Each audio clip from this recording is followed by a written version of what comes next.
ভারতীয় টেস্ট ক্রিকেটে বড় ঝড়, একটা ইনস্টাগ্রাম পোস্ট আর পুরো তোলপাড় করে দিল সোশ্যাল মিডিয়াকে। হ্যাঁ বন্ধুরা, বুধ সন্ধ্যা 7:29 নাগাদ রোহিত শর্মা ইনস্টাগ্রামে একটা পোস্ট করে জানান যে তিনি টেস্ট ক্রিকেট থেকে বিদায় নিতে চলেছেন। এরপরই তোলপাড় হয়ে ওঠে সোশ্যাল মিডিয়া। কেন এই তার টেস্ট থেকে বিদায়? কোনো বিদায় টেস্ট নেই, কোনো প্রেস কনফারেন্স নেই, শুধু একটি ছবি আর তাতে একটি লেখা, আর তাতেই শেষ হয়ে গেল সাদা জার্সি পরা হিটম্যানের সফর। তাহলে বন্ধুরা, আজকের ভিডিওতে রোহিত শর্মার এই হঠাৎ করে টেস্ট ক্রিকেট থেকে বিদায় নেওয়ার আসল কারণ জানবো আমরা। এছাড়াও এর সঙ্গে অভিষেক নায়ারের দল থেকে ছাঁটাই হওয়ার পরই আবার ইন্টারন্যাশনাল ক্রিকেট টেস্ট ক্রিকেটে হওয়ার আগে এরম করে হুট করে সিদ্ধান্ত নিল রোহিত শর্মা। তাহলে কি অভিষেক নায়ারের সাথে এটার কোনো সংযোগ আছে?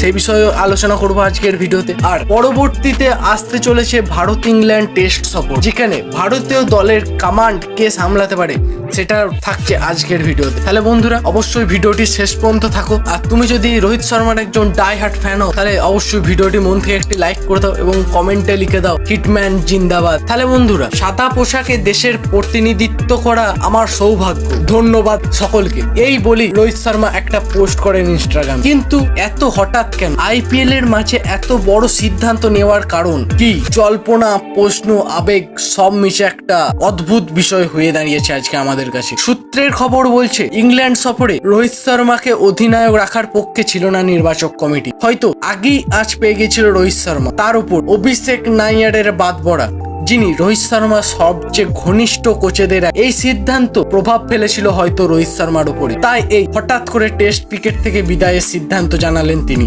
সৌরভ গাঙ্গুলি জানিয়ে দিয়েছেন রোহিত সঠিক সিদ্ধান্ত নিয়েছে, ও কিছুদিন ধরে লাল বলের ক্রিকেটে স্ট্রাগল করছে বলেছেন প্রাক্তন বিসিসিআই এর প্রেসিডেন্ট। অথচ সৌরভই ছিল সেই ব্যক্তি যিনি রোহিতকে টেস্টের অধিনায়ক করার জন্য রুখে দাঁড়িয়েছিলেন সকলের বিরুদ্ধে। আর সেই সৌরভ গাঙ্গুলি স্টেটমেন্ট দিলেন আর রোহিত শর্মার বিপক্ষে। তাহলে এখন গুজব শোনা যাচ্ছে যে পরবর্তী ইংল্যান্ড সফরে ভারতের টেস্ট দলের অধিনায়ক কে হতে পারে, শুভমান গিল নাকি জাসপ্রীত বুমরা? নির্বাচকরা বেশিরভাগ ক্ষেত্রেই শুভমান গিলের দিকে, কিন্তু অনিল কুম্বলে বলেছেন অন্য কথা। তার মতে বুমরায় সহজাত নেতা, অস্ট্রেলিয়ায় রোহিত না থাকায় ওই তো নেতৃত্বে দিয়েছিল ভারতীয় দলকে। তাহলে বুমরাই কি হবে নতুন টেস্ট ক্যাপ্টেন, নাকি উঠে আসতে চলেছে গিল যে নেতৃত্ব দেবে ভারতীয় টেস্ট ক্রিকেটকে? তোমাদের এ বিষয়ে কি মত অবশ্যই কমেন্ট করে জানাও। যদিও সোশ্যাল দুনিয়া জানাচ্ছে রোহিত অবসর ঘোষণার ঠিক একদিন আগেই বিসিসিআই এর হেডকোয়ার্টারে এক মর্যাদা সম্পন্ন অনুষ্ঠান হয়েছিল, যেখানে